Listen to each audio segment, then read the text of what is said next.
Hi guys, Logfog here and welcome back to another video. Today we're going to be reviewing the 88 rated team of the season, Kevin Prince Boateng. He cost me 85,000 coins, and in the 5 games that I played with him, he scored me 2 goals and got me 5 assists. He's a high medium work rate along with a 4-star weak foot and 4-star skill moves, so let's now get into his in-game stats and highlights.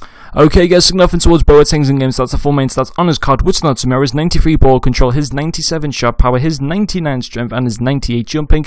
He does have the specialist of strength along with the 3 traits of injury prone, flair and long shot taker. And guys, before we get off into the pros and cons of this card, I was just so impressed with this card. I mean, and like also the price of him, 85,000 coins on the Xbox. He's like 60,000 coins now.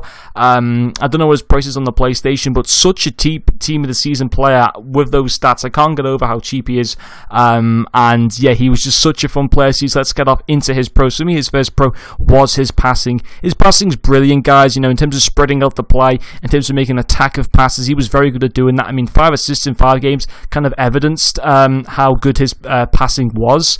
I was just very impressed with it. Also, weirdly, a lot of his assists came from the CDM position. Despite me on a few occasions playing him in the cam position, he seemed to get more assists from the CDM position, which was quite interesting. But yeah, in general, just very, very happy with his passing. His second pro for me is his physical. He is the second strongest player that I've used this FIFA. The only other player that I would probably say is stronger than him is the man of the match, Yaya Toure.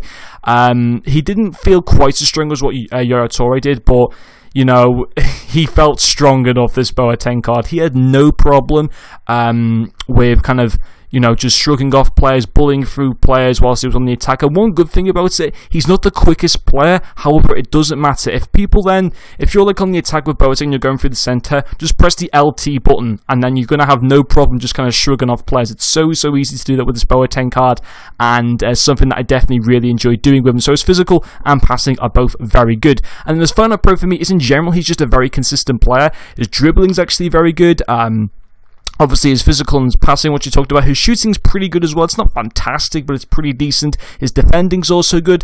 His pace is it's not as good as 79, but I'd say it's probably in the low 70s, but I would like it to be a bit better. However, it's not bad enough to put it down as a con.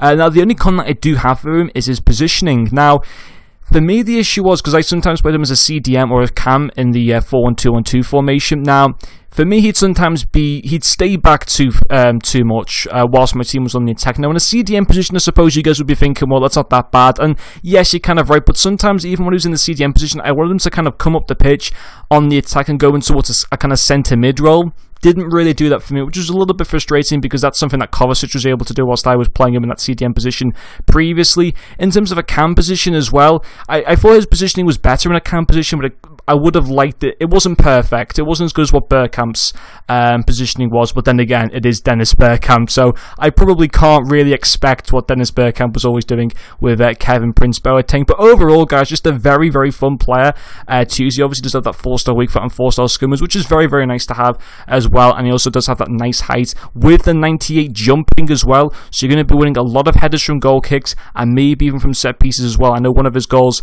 that I scored with him was a header from a cross, but in general, very, very happy with this card. I'm going to give him a 9.5 out of 10. Is he worth the coins?